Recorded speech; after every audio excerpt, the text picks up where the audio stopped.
রাগের মাথায় আপনি সন্তানকে বললেন তুই মর, ফেরেশতারা বলল আমিন। তোর ভবিষ্যৎ অন্ধকার, ফেরেশতারা বলল আমিন। রেগে মেগে আপনি আপনার মেয়েকে বললেন জীবনেও তোর কপালে স্বামীর ভাত জুটবে না, ফেরেশতারা আবারও বলল আমিন।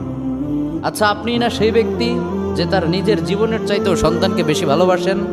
আপনি না সেই ব্যক্তি যে তার সন্তানের জন্য হাসতে হাসতে নিজের জীবনটাও দিয়ে দিতে পারেন? আপনি না সেই ব্যক্তি যে আল্লাহর কাছে নিজের চাইতেও সন্তানের জন্য বেশি দোয়া করে? তাহলে কি করে নিজের হাতে নিজের সন্তানের এত বড় ক্ষতি করতে পারলেন? Doesn't make any sense. Common sense বলতে কিচ্ছু নাই আপনাদের। আপনারা কি জানেন না আপনাদের রাগের মাথায় বদদোয়া করাগুলো ফেরেশতারা আমিন বলে? দাওয়াতুল ওয়ালিদ আলা ওয়ালাদি, বাবা মা তার সন্তানের জন্য যেই দোয়া করে সেটা ভালো হোক কিংবা বদদোয়া হোক, আল্লাহ সেটাই কবুল করে নেয়। এজন্য খবরদার, নেভার কার্স ইউর চিলড্রেন। রাগের মাথায় কখনো সন্তানকে অভিশাপ করবেন না। খুব বেশি রাগ উঠে গেলে তার জন্য উল্টা ভালো দোয়া করেন। কাবা শরীফের একজন ইমাম আছে, ইমাম আল কালবানি।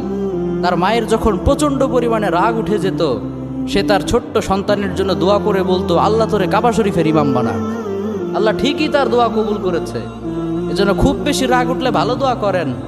আপনার সন্তানকে বললেন আল্লাহ তোরে হেদায়েত করুক, আল্লাহ তোরে আরো বড় করুক।